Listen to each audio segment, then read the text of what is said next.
Explorers dubbed it Shangri-La and the roof of the world. A land of breathtaking beauty and impossible terrain. A place where maps still have blank spaces and outsiders rarely venture. Here in this ancient realm of countless mysteries, a woman became determined to solve one of them. Hundreds of spectacular stone towers rise over the remote valleys of the Himalayas. Some in ruins, many still intact. Built perhaps near the time of Genghis Khan and the fierce Mongol conquest of Asia, the tower's history has been lost, forgotten to the ravages of time. Who built them? When and for what purpose? These were the questions that captured utterly the imagination of the Renaissance woman, Frederique d'Aragon. As I was in camp searching for snow leopards, I'd come upon the most incredible structures I'd ever seen, standing alone in the middle of nowhere. As I began inquiring about them, I discovered with amazement that nothing was known. Even the locals know little about the towers. Indeed, in this ancient land, only monks and pilgrims venture far from their home villages. Most have never seen the towers, and few are even aware of them. Consulting with Western Chinese scholars, Frederique, who speaks Mandarin and some Tibetan, found that the experts knew little about the towers, other than they had been reported in 4 regions of the Sino-Tibetan corridor. Among the Qiang, in Galrong, in Minyak, and further west in Kongpo. Frederique d'Aragon would not quit until she knew the story of these remarkable skyscrapers. This is the account of 6 expeditions undertaken by a lone investigator.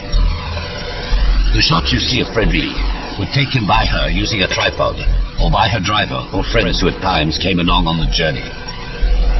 It was in 1998 that Frederique had first come upon the towers.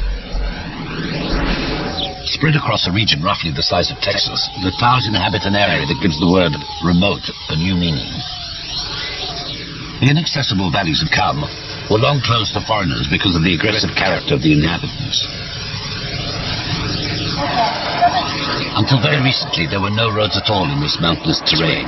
Even today, access is difficult, due in summer to heavy rains and landslides, and in winter to snows and avalanches. And then from then on, it depends of the weather, it depends of the rivers, it depends on a lot of things. You get stuck. Whenever night comes, that's where you're going to stay. Frederique sets out for the Min Mountains, where at 4,500 feet are found the Qiang, an ancient people. Altogether, I think there are still about 100. I've seen about 100. But I was told there were more towers in some totally very, very remote areas. Like you had to be for 3 days on horseback to get there. Altogether, there must have been at least 600 or 700 towers.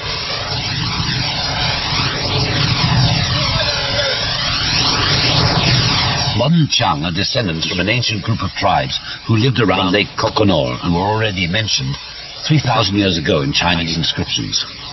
Some of them migrated south, and by the 2nd century they were famous for building tall towers. By the 9th century, other Qiang had settled along the upper Yellow River and were to create the Minyak kingdom. The Qiang still speak distinct yet related dialects of an ancient language that predates Tibetan. But since the early Qiang had no written language, the story of how and why these towers came to be has been lost in time. Today, most Qiang also speak and generally write Mandarin Chinese. The local people are surprised and delighted at Frederique's interest in their old towers. This woman explains that her tower was partly destroyed by an earthquake long ago. She invites Frederique to see for herself and meet her husband, the village wise man.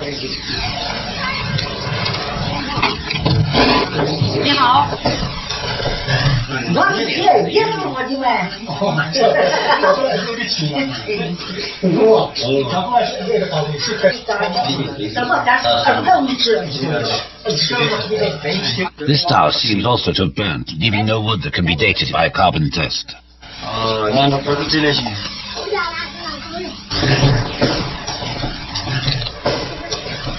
这个条路一天哪来吃什么？知道吗？家长，以前嘛，封建嘛，这个，搞封建的时候，一个来引来了嘛，就交流上去。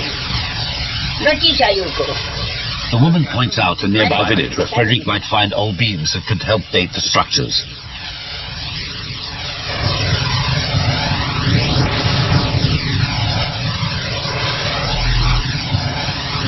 Frederick travels alone with her driver, Xiao Shu.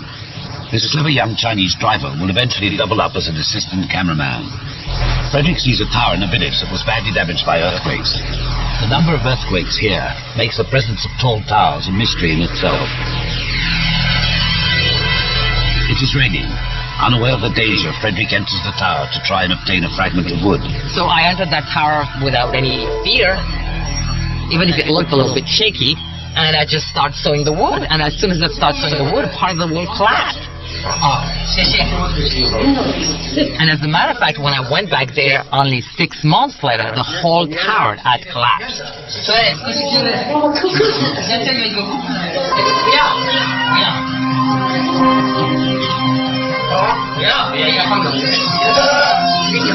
Lesson learned. One should never enter the towers when it rains.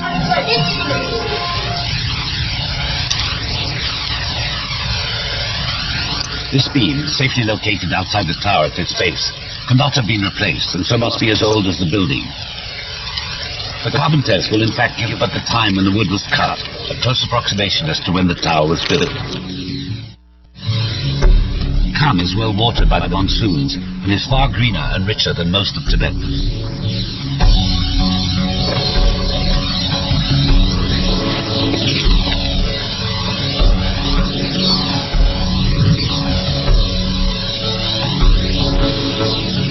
For centuries, this region was a no-man's land, regularly invaded and sacked by warlords. Could this possibly explain the presence of so many towers?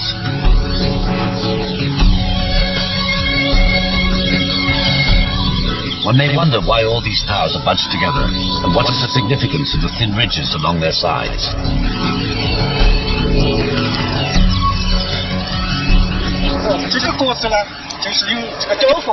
As a local explains, Wu Qiang built ridges on the walls as reinforcements against earthquakes. The more, the better. Such reinforcements have beyond doubt helped the towers stand up to the many tremors.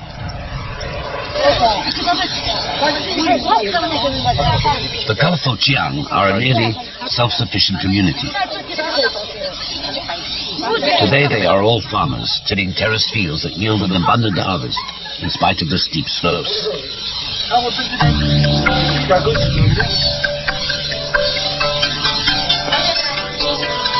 Some can afford satellite dishes that will enable them to watch television.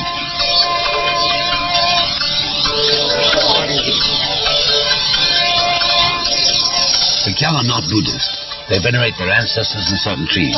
They consider white stones sacred and a white sheep is essential to their rituals.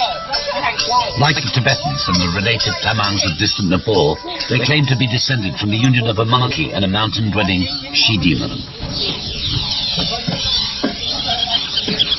These fine towers are not as tall as those once built by their ancestors. As the locals explain, after being defeated by the Chinese, the Qiang had to take refuge in the mountains and were forbidden by a Chinese emperor to build towers more than 50 feet high. The hardest part of Frederick's research so far is to find all the finger towers, as they have never before been charted, mapped, or even filmed. Frederick pursues a quest in the valleys inhabited by the Gyalrong. Every valley has a different dialect. People from one valley cannot understand people from the next. Most get by with Kamke, a Tibetan traveler's language, or with Chinese.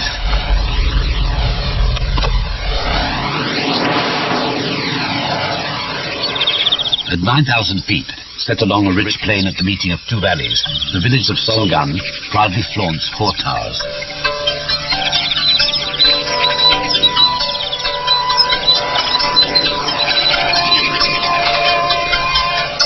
Two of them are freestanding and star-shaped with 8 points each. Amazingly, they are taller than modern 15-story buildings. In spite of prayer flags nearby, they are not religious structures. What then could possibly have been their purpose?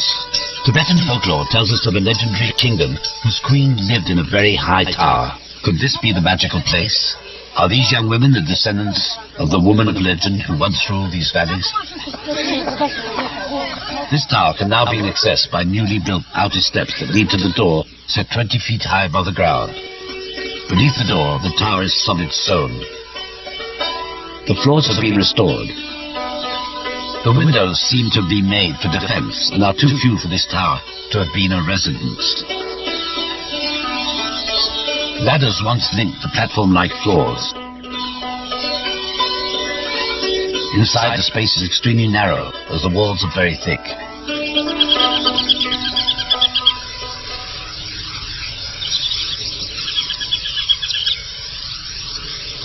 The flat dirt roof has collapsed and grass grows over the remains. What were these towers built for?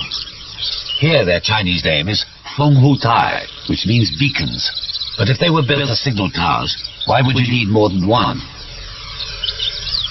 The entrance to this tower is nearly 3 stories up. To explore the inside, Frederick must somehow find a very long ladder.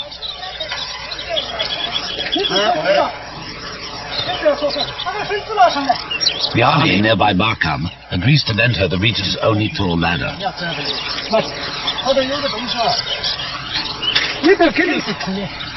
The officer then refuses that Frederick climb up herself, but finally gives in when she agrees to use a rope.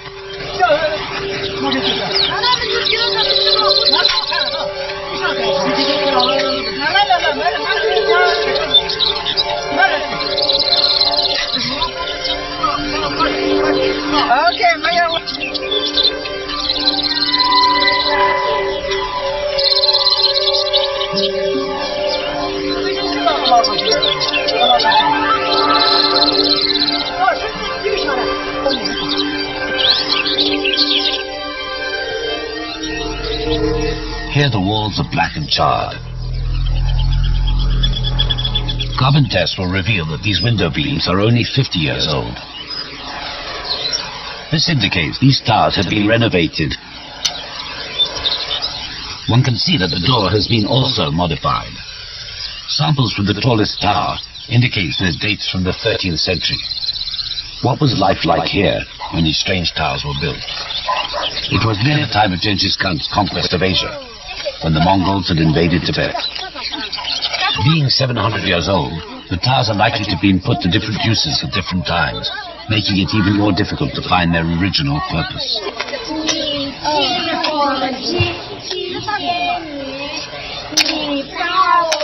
Today, the children sing in Chinese. Who knows what their language was here 7 centuries ago? Frederick hears of 2 towers further downstream in a nearby village. They might supply some answers.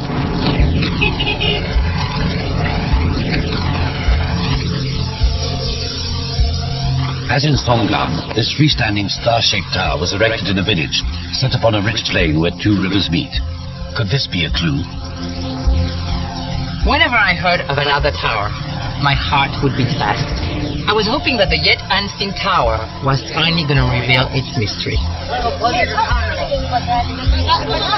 As in the Qiang villages, many houses here have buttress-like ridges against earthquakes. These ridges must be efficient, for the octagonal tower stands complete in spite of the frequent tremors, unlike the adjacent rectangular tower, which is severely damaged.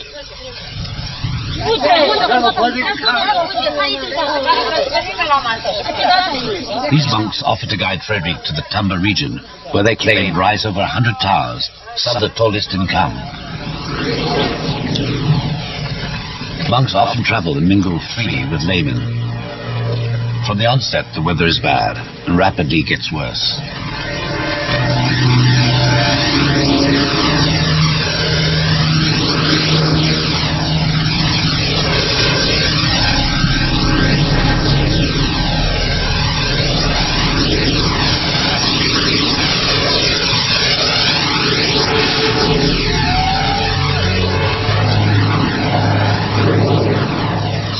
Water has gone completely wild, sweeping the road away and very nearly taking the car with it. Frederick has to turn back and find an alternate route to Tamba.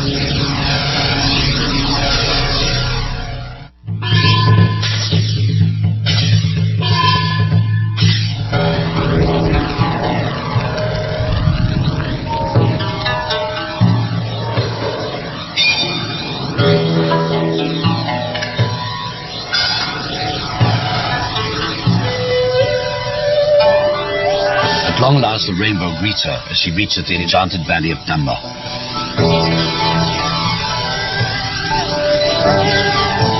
Here there is no central village. Dozens of majestic freestanding giant structures dwarf the houses. The tallest is around 160 feet. Everywhere towers rise up, hugging the steep slopes.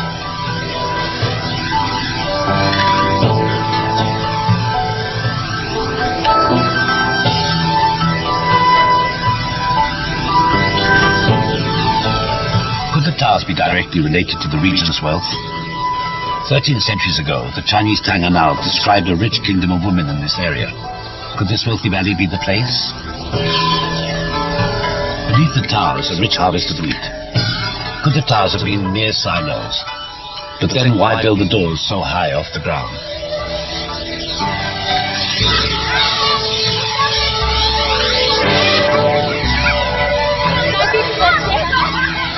Abundance of water and a surprisingly warm microclimate at 7,000 feet above sea level has made this valley one of the richest of Kham. The land well deserves its Tibetan name, Shargyamot Saporong, the hot valley of the Eastern Queen. Here there are 2 harvests a year, one of wheat and one of corn.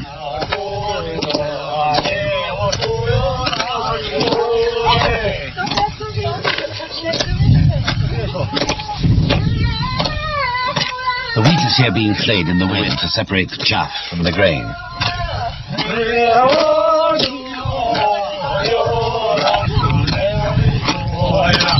There is a time to sow and a time to reap.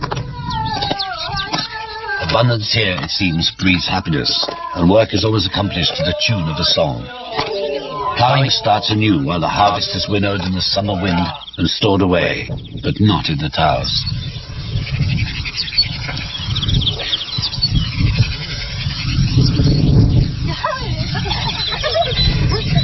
The grand size and elegance of all these houses speak of a rich, egalitarian society, one in which each family may well have been responsible for its own safety, rather than depend upon a single chief. Were the towers built for defense? Certainly the houses were not. They are far too exposed and vulnerable. This tower, marked with a Buddhist sign for wind, is adjacent to a house and appears in good condition. It is the first we see associated with a religious symbol. Maybe it is still being used, but the tower is empty.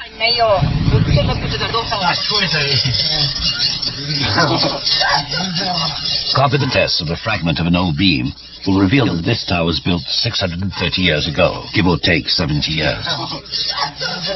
It was built practically at the same time as those of Songan, but with a different technique, as here much more mortar was used to secure the stones. Many towers are built away from fields and houses, so they could not have been primarily silos or defensive structures.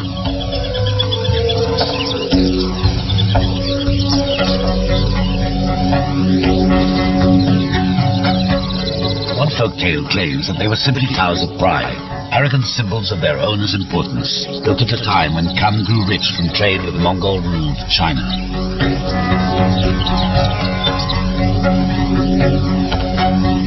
Legend has it that the base was built at the birth of the sun, and a new story added at each of the boys' birthdays. Maybe because here earthquakes are rare, most of the towers are square. All the more reason to study this lone, large, star-shaped tower.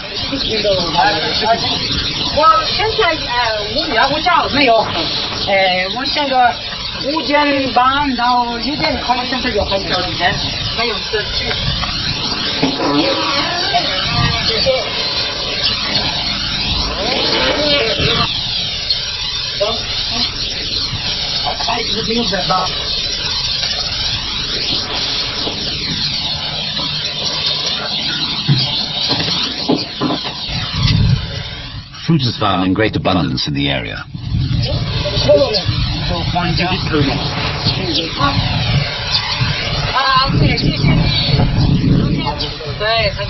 The young man explains that the towers belong to no one, unless they are backed against the house. Since this tower is near his home, he feels free to climb into it. Difficult to access, it will nevertheless give up its secret, a small piece of wood.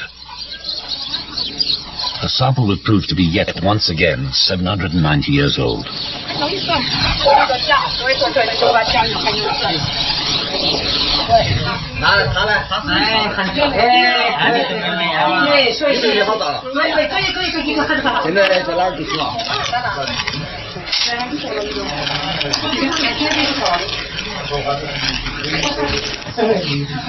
The swastika, found in many ancient cultures, represents for the Buddhists the symbol of permanence. The young woman of the house prepares hot breads prior to leaving for a festival in the valley.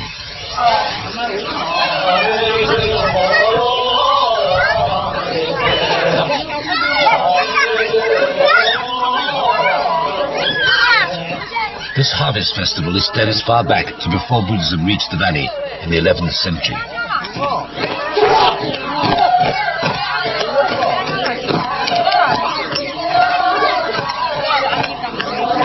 Today, Tamba stands at an uncertain crossroads between two worlds, that of its secretive past and its future in modern China.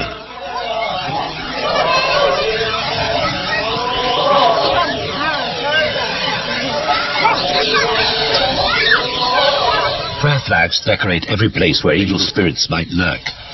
This bridge crumbles under flags in honor of the Lungta, the wind horse, symbol of chance and good fortune. In all the Tamba area, there once stood over 260 towers. Approximately 70 are still standing, giant and amazing structures, unaffected by centuries of earthquakes and upheavals.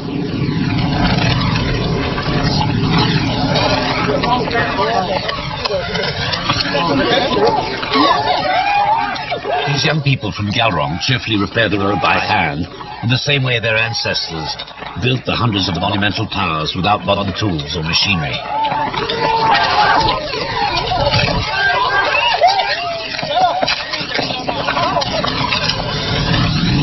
The people of Sopo had informed Frederick that all around there were towers in practically every village, often adjoining old castles.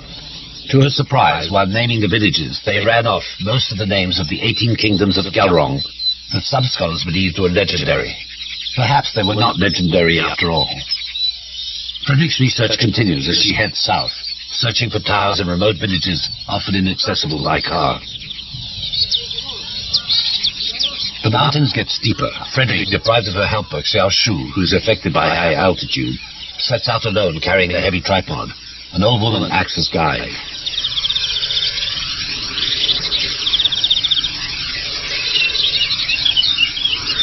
The presence of a fort close by could indicate that the tower served a purpose other than defense.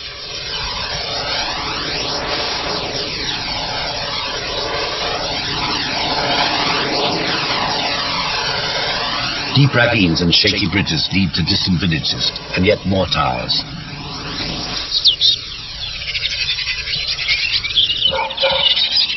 At Pati, a great ruined castle stands in the village, far from a lone square tower.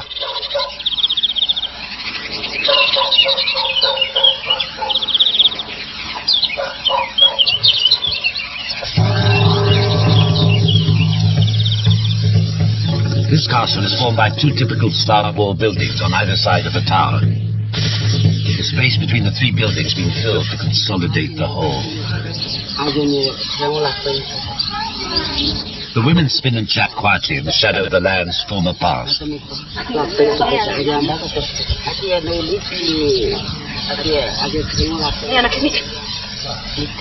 Once these people were herders, and they've retained their nomad custom of wearing all their finery every day, wherever they go and whatever they are doing.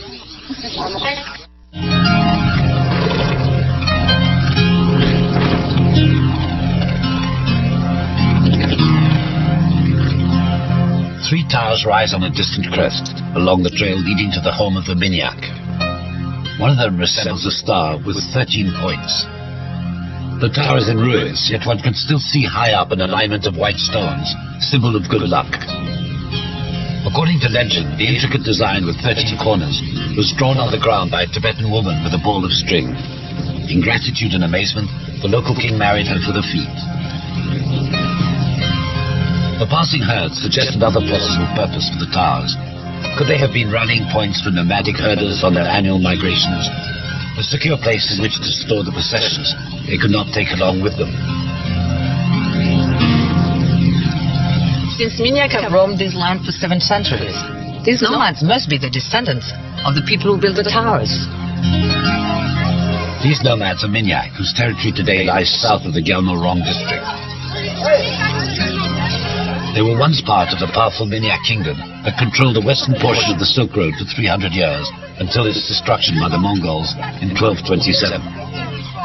After the destruction of their kingdom, they then moved southwards to where they are now found. Today's Minyak still speak a language related to the language of their lost kingdom.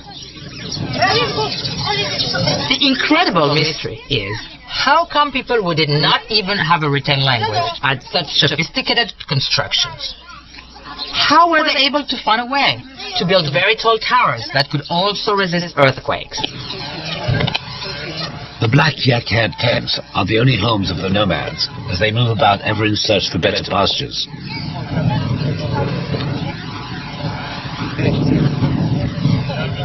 While some Minyaks are herders, others now live in villages. They often intermingle and share their produce, one exchanging butter and meat for the barley and peas of the other.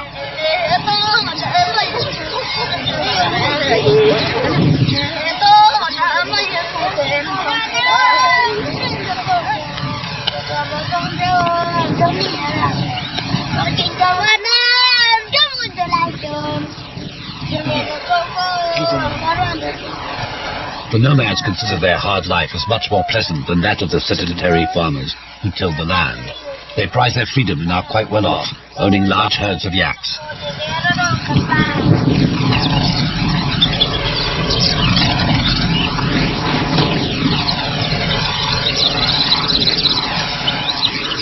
The nomads travel up into the mountains to cut trees, that they then haul down into the valleys, where tall trees are few.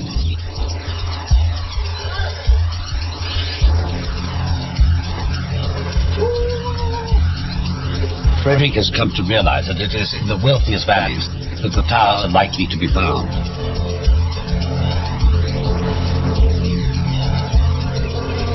The rich agricultural valleys of the Minyak at 10,000 feet harbor spectacular manor-like farmhouses. For the Minyak are both famed warriors and master builders.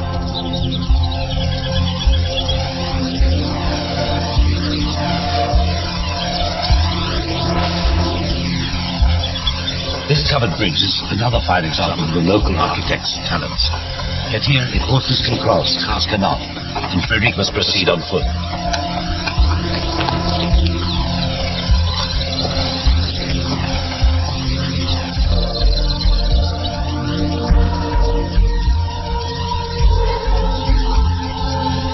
These twin towers are truly fantastic beyond belief, to use the words of the first European to see them in 1880.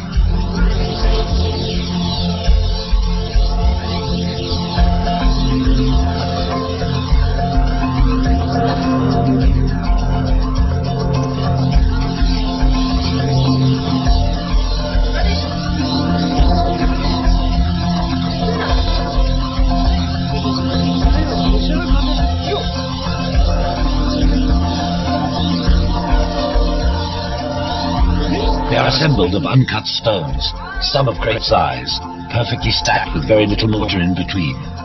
It is an unbelievable achievement to have built such monuments, and that they have resisted hundreds of earthquakes. The builders were people with no written language, with no machines, and with only basic techniques. It just shows how resourceful human beings are. Each of the 16 sides is identical within a few inches.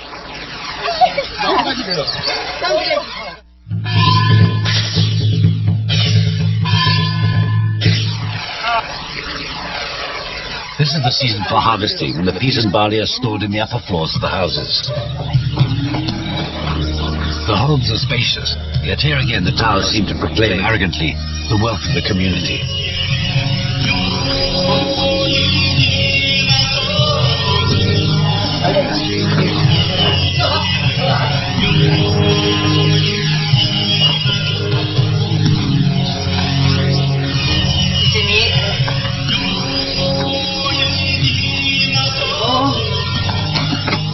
As usual, the ground floor is used as a stable.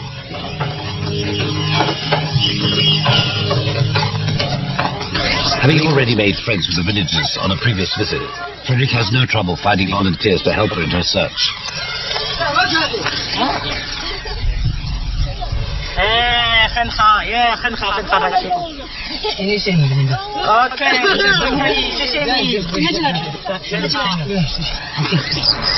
The two towers are in near perfect condition. They appear modern, yet carbon dating will reveal that they are fully 850 years old, built more than 4 centuries before the Dutch settled Manhattan.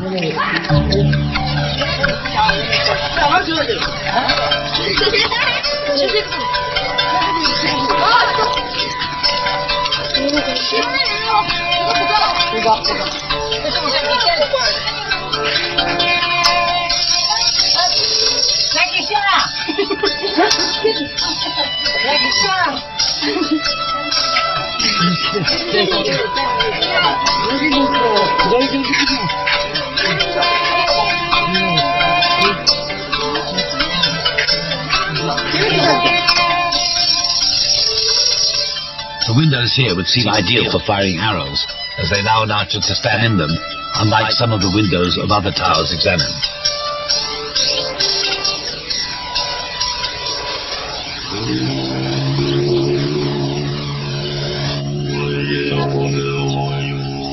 These dome-shaped clay pots are in fact funerary tombas, offerings of clay, often mixed with the ashes of the dead.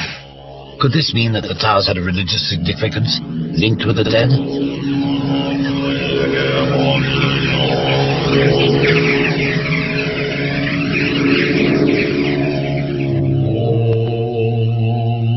Tradition has it that the Minyak cut up their dead upon this stone slab, therefore contradicting the possibility of the use of the towers in this ceremony.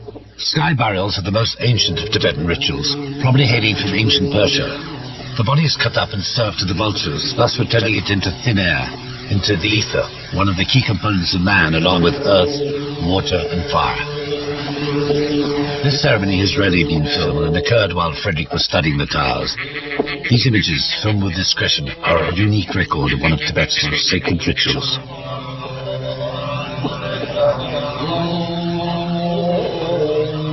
These are the tools that will be used to cut up the corpse.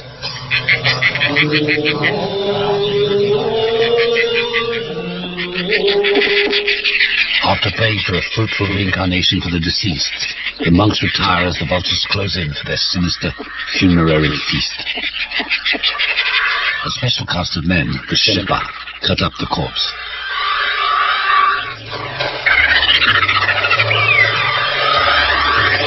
It's very emotional. The family is not present during the sky burial. Only the friends of the family are there.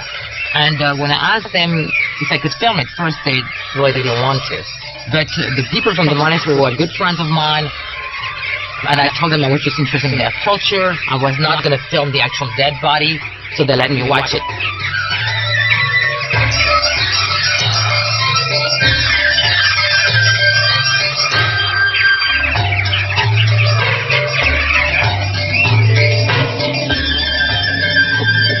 I did personally watch the body being cut, but I just didn't film it. The skull is crushed and the bones mixed with sampa, roasted barley flour. Nothing, absolutely nothing must remain. I would like to be disposed in such a way. I'd rather be eaten by vultures than being eaten by worms anyway. They take you away in the sky. I think it's very poetic. Some of me would fly over those beautiful mountains. The body has now entirely vanished into thin air, and the mystery of the towers remains complete. Frederick pursues a search in the nearby monastery.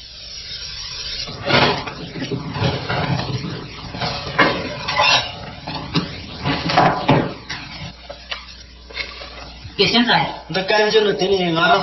the monk explains, this book written in gold, a volume of the Kanjur, confirms the practice of sky burials in this valley for over 670 years.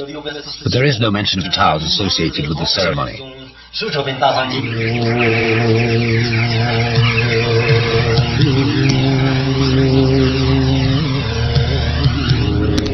further complicate matters, Frederick learns of similar towers 400 miles to the west, in Gongpo, part of the Tibet Autonomous Region. Once again, she sets off to see for herself. Kongpo is a land of great alpine forests, where in spite of the high altitude, macaque monkeys are found in large numbers. Situated at 11,000 feet, Bastum with Blue Lake is famous since it is often mentioned in Tibetan mythology.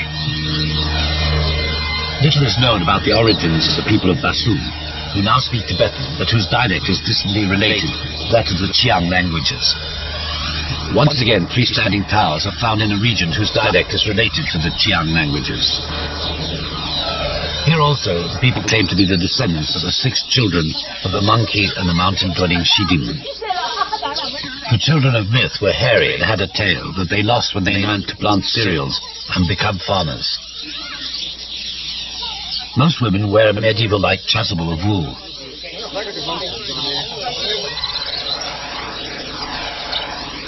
But more elegant are the ones made of silk, lined with monkey fur.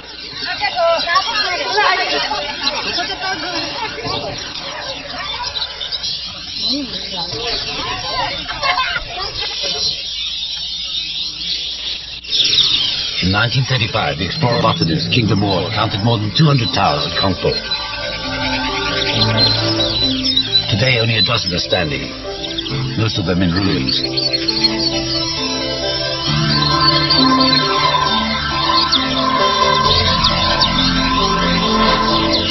This tower is in good condition.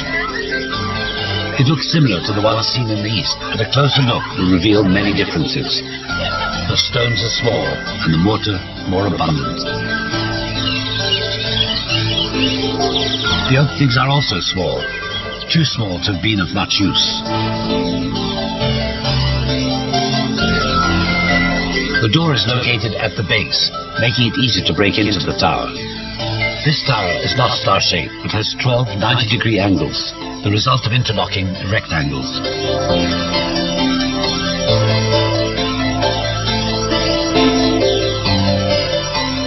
Carbon tests will reveal the Kongpo towers to have been built between the 10th and the 14th centuries.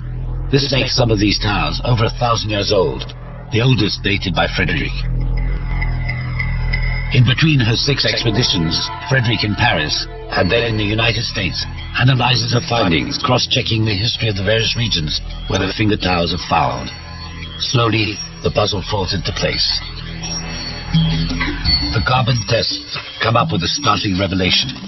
Except for the more recent, smaller Chiang towers, all the finger towers are ancient, built 600 to more than 1,000 years ago.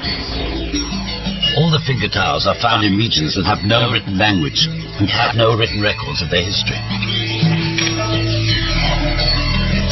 Until recently, neighbors considered them barbarians. Little did they know about the sophistication of the architecture to be found in these unreachable valleys. Maybe a millennium after they were built, the towers of the Himalayas have finally given up their secrets. The towers, like the people, vary from one region to the next, so there is no simple answer as to their purpose.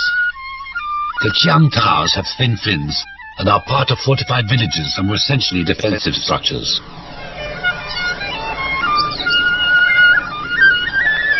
The square and multi-sided towers of the Tamba valleys could be used for storage, but were essentially symbols of prestige.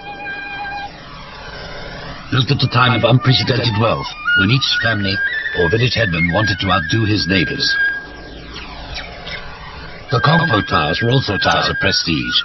Extraordinarily, some of them were erected more than a century before the famous skyline of square towers, built for the same reason in San Gimignano, Italy.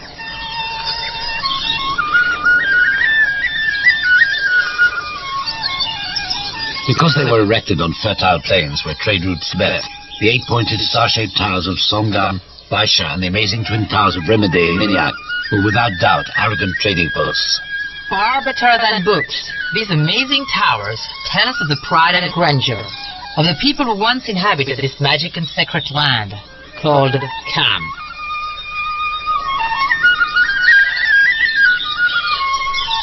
As a result of this research, these towers have been considered for an inscription on the UNESCO World Heritage List, recognition they very much deserve.